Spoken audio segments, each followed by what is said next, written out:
Hi friends, once again welcome to my YouTube channel Comet World. As you all know that मेरे चैनल पर computer और mathematics के video आते हैं। तो अभी जो सीरीज चल रहा है MWF में, वो चल रहा है प्रोग्रामिंग इन सी के ऊपर, दैट इज कंप्यूटर के ऊपर। ये कंप्यूटर में प्रोग्रामिंग इन सी का है, जो कि इंजीनियरिंग और डिप्लोमा के सिलेबस को कवर अप करता है। आपको करना क्या है कि आप डे बाय डे इसको देखते चलो। जैसे कि आप देख रहे होगे, थंबनेल भी आपने देखा होगा, ये डे 3 है। आज का ये डे 3 है और डे 3 को आप देखो, इसमें मैं एक एक टॉपिक आपके सिलेबस वाइज कवर कर रहा हूं। साथ ही साथ आप अगर नए हो चैनल पर तो पहले चैनल को सब्सक्राइब कर लो और बेल आइकन पर क्लिक कर दो, ताकि जब भी वीडियोस आए तो आपको नोटिफिकेशन आ जाए और आपका कोई भी क्लास मिस ना हो। साथ ही साथ मैंने इसका प्रेजेंटेशंस भी यहाँ पर तैयार किया है, तो आप क्या करो कि स्क्रीनशॉट लेते चलो और साथ ही साथ अपने कॉपी में प्रेजेंटेशंस तैयार करते चलो। और जो भी डाउट हो आप प्लीज कमेंट में बताओ, क्योंकि ज्यादा से ज्यादा आप देखोगे, ज्यादा से ज्यादा शेयर करोगे तो मैं अपडेटेड रहूंगा और कंटिन्यू करता रहूंगा इस चीज को। अदरवाइज ज्यादा व्यूज नहीं होने पर मुझे इसे ब्रेक करना पड़ेगा। तो प्लीज आप लोगों से रिक्वेस्ट है कि आप प्रॉपर्ली इसको देखो, जो भी क्वेश्चन देता हूं उसका कमेंट में आंसर किया करो और साथ ही साथ मुझे बताया करो कि आपको वीडियो कैसा लग रहा है। सबसे पहले मैं अपने कोर्सेज के बारे में आपको बता देता हूं कि मेरे अभी कौन कौन से कोर्सेज चल रहे हैं। तो कोर्सेज जैसा कि आप देखोगे, एवरी थर्सडे जो है वो प्रीवियस ईयर क्वेश्चन का एक सीरीज आता है। प्रीवियस ईयर क्वेश्चन मतलब क्या कि जो भी रेलवे, SSC या फिर जनरल कॉम्पिटिटिव एग्जामिनेशंस की तैयारी कर रहे हैं, तो प्रीवियस ईयर में पूछे हुए जितने भी क्वेश्चन है चैप्टर वाइज चैप्टर करके मैं लाता हूं। जैसा कि इस थर्सडे आपका नंबर 5 आएगा, डे 5 का उसमें आएगा लेक्चर नंबर 5, जो कि टाइम एंड वर्क पर डेडिकेटेड होगा। और साथ ही साथ मंडे, वेडनेसडे और Friday, every Monday, Wednesday, Friday morning जो क्लास चलता है वो चलता है प्रोग्रामिंग इन सी का। यहाँ पर देख रहे होगे ये डे 2 आज का जो है लेक्चर वो डे 3 है। तो इसी डे बाय डे आते हैं और हर एक में जो मैं टॉपिक कवर करता हूँ वो यहाँ पे मैं मेंशन कर देता हूँ। तो वो देखना, आप अपने सिलेबस से मिलाओगे तो पूरा का पूरा सिलेबस आपका कवर अप होगा। तो चलिए आज का क्लास स्टार्ट करते हैं और आज का क्लास क्या है वो चीज देखते हैं। तो जैसा कि आप देख रहे होंगे, आज के क्लास में हम लोग देखने जा रहे हैं इंट्रोडक्शन टू फ्लो चार्ट, यानी फ्लो चार्ट क्या होता है और क्या नहीं। ये सी प्रोग्रामिंग का तो इंपॉर्टेंट टॉपिक है ही, साथ ही साथ बहुत सारे चीजों में इसका इस्तेमाल किया जाता है। कोई भी प्रॉब्लम सॉल्विंग टेक्निक स्टार्ट अगर होती है तो वो होती है फ्लो चार्ट से। क्योंकि फ्लो चार्ट है क्या, पहले उसको समझ लो, फिर उसका एक दो एग्जांपल मैं बताऊंगा। और थ्योरी के लिए मैं यहाँ पर नोट्स रख दिया हूं, आप इसका स्क्रीनशॉट लो और अच्छे से करते चलो। सबसे पहले अगर पूछा जाता है कि फ्लो चार्ट है क्या, तो it is a graphical representation of an algorithm, यानी कि किसी भी एल्गोरिथम का, क्योंकि आप देख रहे होगे ग्राफिकल रिप्रेजेंटेशन ये किस चीज का है, एल्गोरिथम का। बोलोगे सर मुझे तो एल्गोरिथम पता है नहीं, तो एल्गोरिथम पे जस्ट इसके बाद का जो लेक्चर आने वाला है वहां पे एल्गोरिथम मैं बताऊंगा, जो कि जैसे आप देख रहे हो इंट्रोडक्शन टू फ्लो चार्ट, वो जो आपका रहेगा वो रहेगा इंट्रोडक्शन टू एल्गोरिथम। तो अभी ज्यादा उस पर फोकस नहीं कर रहा है, इसलिए मैंने इसके दूसरे लैंग्वेज में सिंपल वर्ड्स में क्या बताया है कि in simple words we can say that, हम कह सकते हैं कि फ्लोचार्ट क्या है, ग्राफिकल रिप्रेजेंटेशन है किसी भी प्रॉब्लम का। एक ग्राफिकल वे अगर हम बनाते हैं, ग्राफिकल रिप्रेजेंट करते हैं किसी भी प्रॉब्लम को, किसी भी टास्क को, तो वो टास्क को जो ग्राफिकल रिप्रेजेंट किए वो चीज क्या कहलाता है, फ्लोचार्ट। इन जनरल यानी कि सिंपल शब्दों में हम ये कह सकते हैं, ध्यान से सुनना, कि फ्लोचार्ट क्या है, एक ग्राफिकली बनाया हुआ एक रिप्रेजेंटेशन है जो कि फ्लो दिखाता है कि आखिर आपका जो प्रॉब्लम आप सॉल्व करोगे वो किस किस कैसे कैसे उसका फ्लो होगा। दैट मींस कि आप स्टार्ट कहां से करोगे, फिर उसमें इनपुट क्या लोगे, फिर उसमें क्या प्रोसेस करोगे, फिर क्या उसमें डिसीजन मेकिंग की जरूरत है कि नहीं, और क्या है और क्या नहीं। मतलब ये एक लॉजिक क्लियर कर देता है किसी भी प्रोग्राम को करने का। तो जितने भी प्रोग्रामर या फिर जितने भी कोडर या फिर जितने भी डेवलपर हैं, वो सबसे पहले किसी भी टास्क को कंप्लीट करने से पहले या किसी भी टास्क को स्टार्ट करने से पहले सबसे पहला उनका प्रायोरिटी रहता है कि वो सबसे पहले उस चीज का क्या ड्रॉ कर ले, फ्लो चार्ट ड्रॉ कर ले। क्योंकि फ्लो चार्ट ड्रॉ कर लेंगे तो उसके पीछे का लॉजिक क्या है वो उनको समझ में आ जाएगा, और जो भी डिफिकल्टीज बाद में आएगी वो यहीं पर क्लियर हो जाएगी, और सारे डिफिकल्टीज को हैंडल करते हुए फिर वो उसके रिगार्डिंग, फ्लोचार्ट के रिगार्डिंग एल्गोरिथम बनाएंगे और उसके रिगार्डिंग कोड करेंगे। तो एक फ्लोचार्ट मतलब यही चीज होता है। दूसरे और अनदर वे में कहें तो जैसा कि आप थ्योरी में देख रहे होंगे कि these flowcharts play an important role in the programming of a problem and helpful in understanding the logic behind the complex of a problem। मतलब ये मैंने बताया कि कोई भी कॉम्प्लेक्सिटी जो होती है किसी भी प्रॉब्लम की, तो उसके पीछे का लॉजिक क्या है वो चीज क्लियर अप करने के लिए हम किसका डिजाइन करते हैं, फ्लोचार्ट का। जैसे मान लो कि आपको भी कोई इवेंट ऑर्गेनाइज करना है, और इवेंट ऑर्गेनाइज करने से पहले आपको समझ में नहीं आ रहा है कि कैसे क्या करेंगे, किसको किससे लिंकअप करेंगे, कैसे सिस्टम चलेगा, तो आप सबसे पहले एक कॉपी पेन लेके बैठते हो और उसको ड्रॉ करते हो कि यहां पर ये होगा, उसको यहां से ऐसे कनेक्ट करेंगे, उसको यहां से ऐसे कनेक्ट करेंगे, और that chart is known as flowchart. But in programming in C, चूंकि हम प्रोग्रामिंग इन सी में पढ़ रहे हैं, तो यहां पर कुछ रूल एंड रेगुलेशंस की जरूरत पड़ती है। ऐसा नहीं कि हम कोई भी डायग्राम्स यूज कर लिए और कैसे भी लिंक कर दिए तो वो फ्लोचार्ट कंप्लीट हो जाएगा, क्योंकि ऑब्वियस सी बात है कि जब तक वहां पर सिंथेटिकल रूल नहीं आएगा, जब तक आप कोई रूल रेगुलेशन फॉलो नहीं करोगे, तब तक आप एक्यूरेट वे में नहीं जा सकते हो। तो कुछ रूल्स है, कुछ सिंबल्स है, उस चीज को देखते हैं क्या फ्लो चार्ट में वो है क्या क्या। जैसा कि सबसे पहले आप देख रहे हो कि बेसिक सिंबल्स जो फ्लो चार्ट में यूज होते हैं, तो याद रखना मैंने यहां कौन सा लिया है, बेसिक सिंबल्स लिया है, ना कि मैं पूरा का पूरा सिंबल लिया है मैंने। तो यहां पर बेसिक सिंबल जो कि हर एक फ्लो चार्ट में ऑलमोस्ट यूज होते होंगे, जो जान रहे होंगे बच्चे वो देख रहे होंगे ये सब फ्लो चार्ट के सिंबल, और जो नहीं जान रहे हैं वो जान लीजिए कि क्या होता है और क्या नहीं। सबसे पहला शेप आप देख रहे होंगे दैट इज कॉल्ड ओवल। सबसे पहले आपको क्या दिख रहा है, ओवल। ये सर्कल नहीं है, ये क्या है, ओवल है, मतलब कि इस तरह से हम ऐसे ड्रॉ करते हैं, तो ये ओवल हो गया। और ये कब यूज किया जाता है, तो ये स्टार्ट एंड एंड, यानी कि फ्लो चार्ट का जब आप बिगनिंग करोगे, स्टार्ट करोगे, तो सबसे पहले ये ओवल बनाकर उसके अंदर आपको क्या लिखना पड़ेगा, स्टार्ट। मैंने इसका एग्जांपल भी लिया है और इसके ऊपर कुछ क्वेश्चंस भी दिए हैं, वो आगे देखेंगे हम लोग। पहले आप बेसिक सिंबल्स को समझ लो।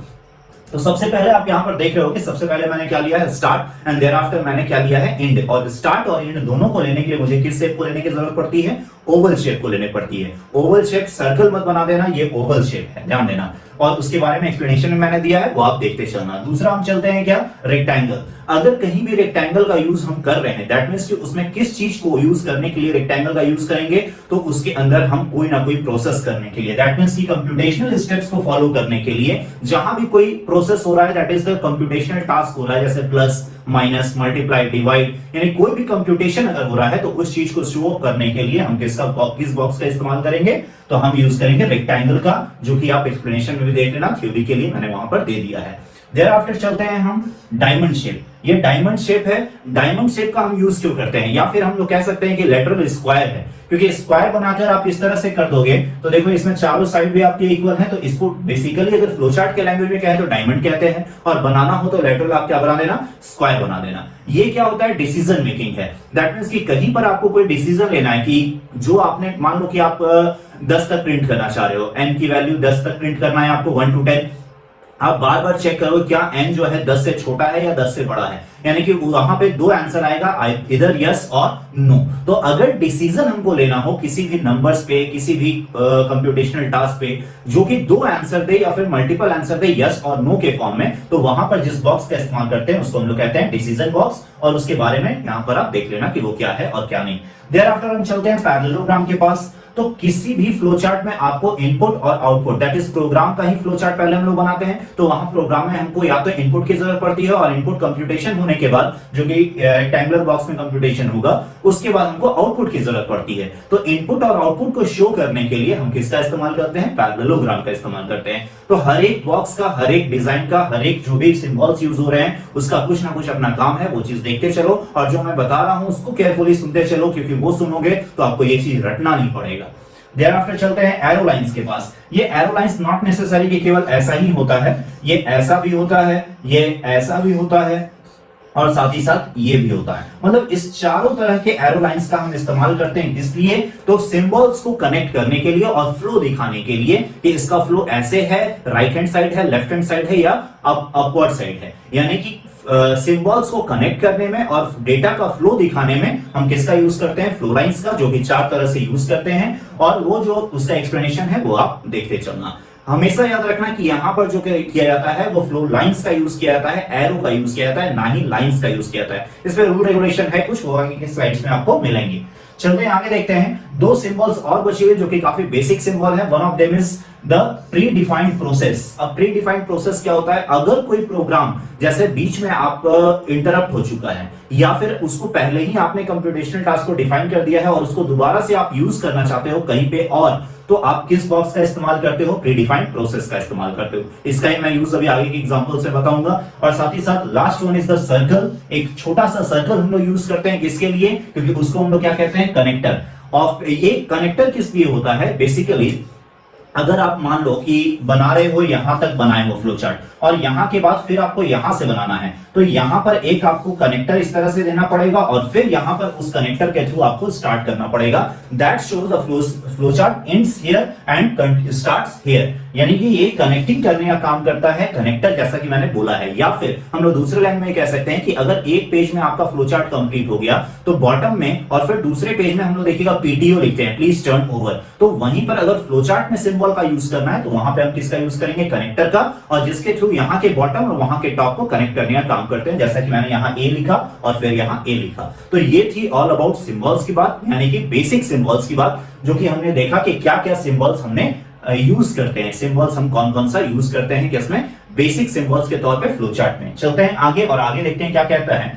अब कुछ जनरल रूल्स हैं, क्योंकि रूल एंड रेगुलेशन के बिना कोई भी चीज परफेक्ट नहीं बनता है, तो इसी कारण से यहां भी कुछ रूल्स है जिसको भी फॉलो अप करते हुए हमको फ्लो चार्ट को तैयार करना है, क्योंकि उस रूल को फॉलो नहीं करेंगे तो फ्लो चार्ट जो होगा वो परफेक्ट नहीं तैयार होगा। जैसा कि देखते हैं, all boxes of the flow chart are connected with arrow not lines. ये मैंने बता चुका है कि जितने भी बॉक्सेस हैं वो सब जो है एरो के थ्रू कनेक्टेड होंगे, ना कि लाइन के थ्रू। एरो मतलब क्या हुआ कि ये चीज, और ना कि ऐसे आप केवल नहीं कर सकते हो, तो ये चीज को ध्यान देना। एरो हर एक डायरेक्शन में हो सकता है, वो डिपेंड करता है कि आपका फ्लो चार्ट का मूवमेंट और डायरेक्शन डेटा फ्लो कैसे है। चलते हैं आगे। Flowchart symbols have an entry point on the top of the symbol with no other entry points.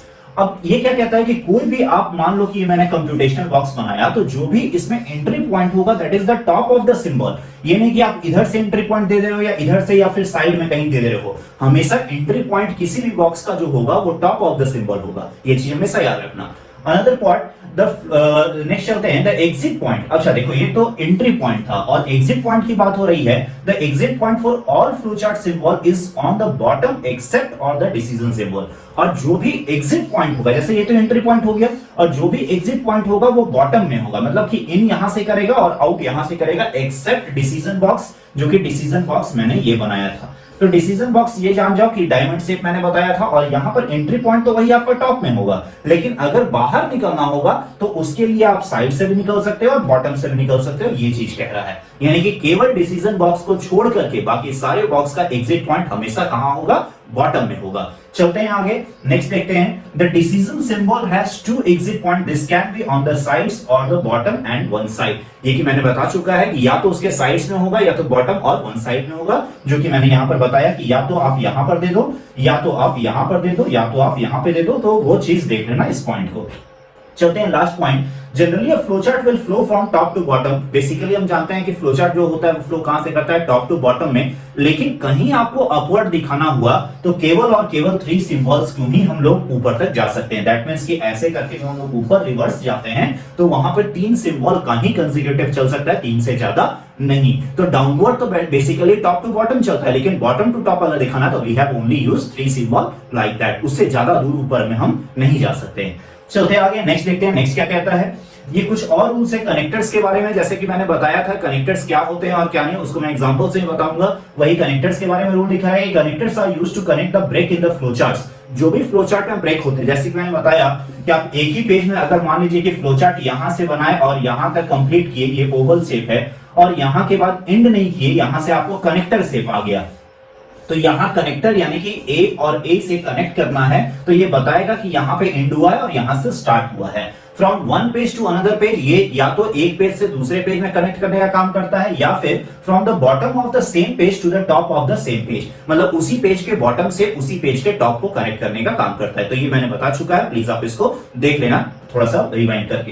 And upward flow of more than 3 symbols, और ये मैंने बताया था कि अपवर्ड फ्लो जो भी होता है वो क्या होता है, मोर देन 3 सिंबल्स। देखो 3 सिंबल्स तो आप आसानी से कर सकते हो, लेकिन 3 सिंबल से ज्यादा यूज करना है तो फिर आपको किसका यूज करना पड़ेगा, कनेक्टर का, जो कि मैंने ही बताया था आप लोग। चलते हैं आगे, उसके बाद देखते हैं सबरूटीन्स और इंटरप्ट, जो कि मैंने ये बॉक्स आपको बनाकर बताया था, यहां मैं बना रहा हूं, जरा ध्यान देना कि ये जो था ये सबरूटीन्स और इंटरप्ट प्रोग्राम को हैंडल करने के लिए था। इसके बारे में मैंने डिटेल बताया था जहां पर मैंने बेसिक सिंबल्स को बताया था। चलते हैं आगे, देखते हैं आगे क्या है। अब एक एग्जांपल लेते हैं कि आखिर फ्लोचार्ट हमने पढ़ा, फ्लोचार्ट के बारे में इतना कुछ जाना कि एक ग्राफिकल रिप्रेजेंटेशन है किसी भी प्रॉब्लम का, साथ ही साथ सिंबल क्या क्या यूज होते हैं, तो आखिर उसको बनाते कैसे हैं, एक सिंपल एग्जांपल लेते हैं। तो सारे बच्चे यहाँ 10th पास हैं, सारे लोग जान रहे होंगे कि एरिया ऑफ स्क्वायर क्या होता है या फिर एरिया ऑफ सर्कल क्या होता है, क्योंकि मैंने यहाँ जो एग्जांपल लिया है, to find the area of circle with radius r। मैंने क्यों बोला कि 10th पास है, क्योंकि इतना तो एटलीस्ट सबको पता होगा कि एक सर्कल का एरिया हम कैसे निकालते हैं। सर्कल का एरिया क्या होता है, सारे लोग जान रहे होंगे क्या होता है पाई आर स्क्वायर, जहां पर पाई का वैल्यू क्या होता है 3.14 या फिर 22/7। तो इतना पता है, इसके बारे में मुझे बेसिक बताने को आप मत ही कहना, जो अगर जानने की जरूरत है तो देख लेना, मैंने बता ही दिया है। अब यहां पर देखो, सबसे पहला जो भी स्टार्ट करेंगे वो कहां से करते हैं, ओवल शेप के साथ। तो ओवल शेप यहां पर आपको दिख रहा होगा, दैट इज ओवल शेप, और एंड करते हैं ओवल शेप के साथ, ये भी दिखा, और दोनों में एक में मैंने स्टार्ट लिख दिया और एक में मैंने एंड लिख दिया। तो ये आपका स्टार्ट और एंड ओवल शेप के साथ हो गया। उसके बाद मैंने बताया था कोई भी इनपुट आपको लेना होगा तो इनपुट हम लोग लेते हैं किसके थ्रू, पैरेललोग्राम के थ्रू, इनपुट और आउटपुट। तो देखो यहां पर एक पैरेललोग्राम जो है, क्योंकि अगर एरिया निकालेंगे तो एरिया निकालने में हमको जरूरत किसकी पड़ेगी, रेडियस की। तो मुझे रीड आर यानी इनपुट आर भी आप यहां लिख सकते हो, अंदर का लैंग्वेज मैटर नहीं करता है, मैटर करते हैं बॉक्सेस और एरो लाइंस। तो मैंने यहां किसको इनपुट ले लिया, रेडियस को इनपुट ले लिया। देयर आफ्टर अब एरिया का फॉर्मूला, क्योंकि यहां पर ये रेक्टेंगुलर बॉक्स में काम है, यानी कि यहां कुछ ना कुछ कंप्यूट हो रहा है। जहां भी रेक्टेंगल हो वहां कुछ ना कुछ कंप्यूट होगा, जहां भी पैरेललोग्राम हो वहां क्या होगा, कुछ इनपुट होगा या फिर कुछ आउटपुट होगा। तो यहां पर रेक्टेंगल है तो इसमें कंप्यूटेशन होगा, यानी एरिया इज इक्वल टू मैंने क्या कर दिया 3.14 इंटू आर, क्योंकि आर स्क्वायर में आर को दो बार हम लोग मल्टीप्लाई कर दिए। तो ये आपका कंप्यूटेशन हो गया, और कंप्यूट होकर कहां पर आ गया, एरिया में। अब मुझे प्रिंट आउट करना है, यानी कि आउटपुट देना है किसको, एरिया को। तो प्रिंट एरिया यानी कि आउटपुट देना है, तो मैंने किसका यूज कर लिया है, वापस से पैरेललोग्राम का। और सबको देखो कि एंट्री पॉइंट सबके टॉप में है और एग्जिट पॉइंट सबके बॉटम में है, वाया किसके, वाया एरो, नॉट लाइंस। हमेशा यहां ध्यान देना कि जो मैंने यूज किया है वो क्या है, एक एरो है, ना कि इस तरह सिंपल लाइन है। सिंपल लाइन नहीं यूज होता है। दूसरी इंपॉर्टेंट चीज कि यहाँ डिसीजन बॉक्स का यूज नहीं किया है, जिसको मैं अगले एग्जांपल में बताऊंगा। अगर कनेक्टर का यूज करना होता, जैसे ये यहाँ पे खत्म नहीं हो रहा था, तो यहाँ मैं कनेक्टर के लिए सर्कल देता और यहाँ क्या लिख देता ए, और जब दोबारा यहाँ से स्टार्ट करता तो यहाँ पहले ए लिखता और फिर उसको कंटिन्यू करते चलता और लास्ट में आकर क्या करता, एंड करता। तो देखो कनेक्टर का यूज कैसे करते हैं, कनेक्टर का यूज ये ए दे दिया और ये ए दे दिया, बता रहा है कि ये दोनों कनेक्टर है, सेम पेज में भी या फिर अनदर पेज में करते तो भी ऐसे ही हम लोग करते। चलते हैं अनदर एग्जांपल देखते हैं इसका, कि अनदर एग्जांपल क्या है फ्लो चार्ट का। तो यहाँ पर देखो मैंने डिसीजन बॉक्स का इस्तेमाल किया है। डिसीजन बॉक्स क्या है, डायमंड शेप में जो बताता है कि या इधर यस और नो। तो यहाँ पे मैंने स्टार्ट किया है, देखो फर्स्ट, फिर क्या किया है, रीड ए बी, क्योंकि ये है किस चीज का, to find the greater between the two numbers. मतलब दो नंबर आपके पास हैं और दोनों में जो ग्रेटर है उसको आउटपुट में आपको दिखाना है। तो सबसे पहले मैंने स्टार्ट किया, फिर क्या किया, दोनों नंबर को इनपुट ले लिया, और इनपुट आउटपुट के लिए कौन सा बॉक्स लेते हैं, पैरेललोग्राम लेते हैं। पैरेललोग्राम ले लिया, देयर आफ्टर मैंने क्या किया, डिसीजन बॉक्स के थ्रू चेक कर लिया क्या ए जो है वो बी से बड़ा है। अगर यस तो ट्रू होगा, नो तो फॉल्स होगा। ट्रू के केस में क्या आया है, प्रिंट ए या ए बड़ा है, और अगर फॉल्स हो गया यानी ए बड़ा नहीं है तो किसको प्रिंट करना है, प्रिंट बी को, यानी कि जो दोनों में जो बड़ा होगा वो आ जाएगा। देयर आफ्टर दोनों कहां आ गया है, लास्ट से ओवल शेप के पास, दैट इज एंड के पास आ गया है। आई थिंक ये आपको समझ में आया होगा डिसीजन बॉक्स का इस्तेमाल कैसे करते हैं। This one is the decision box, और ये कैसे होता है कैसे नहीं आप देख लो। चलते हैं आगे और चलते हैं नेक्स्ट स्लाइड के पास, और ये देखते हैं जैसा कि आप देख रहे होंगे यहाँ ये आपको क्या दे रखा है, क्वेश्चन फॉर यू।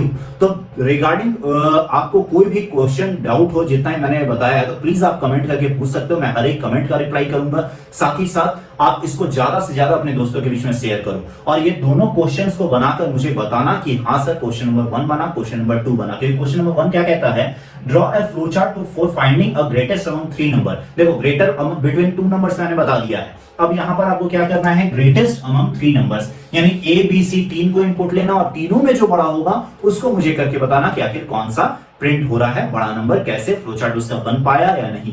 साथ ही साथ दूसरा क्या कहता है, draw a flow chart for finding a Fibonacci series. बहुत लोग इसको फिबोनाची बोलते हैं, बहुत लोग इसको फिबोनाची बोलते हैं। फिबोनाची सीरीज होता क्या है, जरा उस चीज को समझ लो कि हर एक सीरीज वैसे बढ़ते जाएगा, वो अपने प्रीवियस दो का सम लेते चलेगा। फॉर एग्जांपल जैसे मैंने 0 ले लिया और 1 ले लिया, 0 और 1 इस दोनों का सम क्या होगा, 1। फिर लास्ट दो का सम क्या आएगा, 2, 1 + 1 2 आया। फिर लास्ट दो का सम क्या आएगा, 2 + 1 3। फिर लास्ट दो का सम क्या आएगा, 3 + 2 5। फिर लास्ट दो का सम क्या आएगा, 5 + 3 8। और 8 5 कितना आएगा, 8 5 13। और इसी वे में ये आगे बढ़ता जाएगा। तो ये फिबोनाची सीरीज है या फिबोनाची सीरीज है, जिनको नहीं पता हो प्लीज आप देख लो। और साथ ही साथ यहां पर आपको बनाना क्या है कि अप टू 100 यानी 100 के पहले तक आपको चेक करना है कि फिबोनाची सीरीज क्या क्या आएगा और उसको प्रिंट करते जाना है। तो ये दोनों क्वेश्चन बनाना, और ना बने तो प्लीज मुझे कमेंट में बताना, तब मैं अगले क्वेश्चन में उसका वही आपको सॉल्यूशन बता दूंगा। ज्यादा से ज्यादा शेयर करो, ज्यादा से ज्यादा वीडियो को लाइक करो और कमेंट करना ना भूलना। और जो लोग नए हैं, बिना चैनल को सब्सक्राइब किए और बेल आइकन पे क्लिक किए हुए मत जाना, अदरवाइज अगले वीडियो का नोटिफिकेशन आप तक नहीं पहुंच पाएगा। तो आज के लिए यहीं पे ओवर करते हैं। That's it for today. Thank you everyone.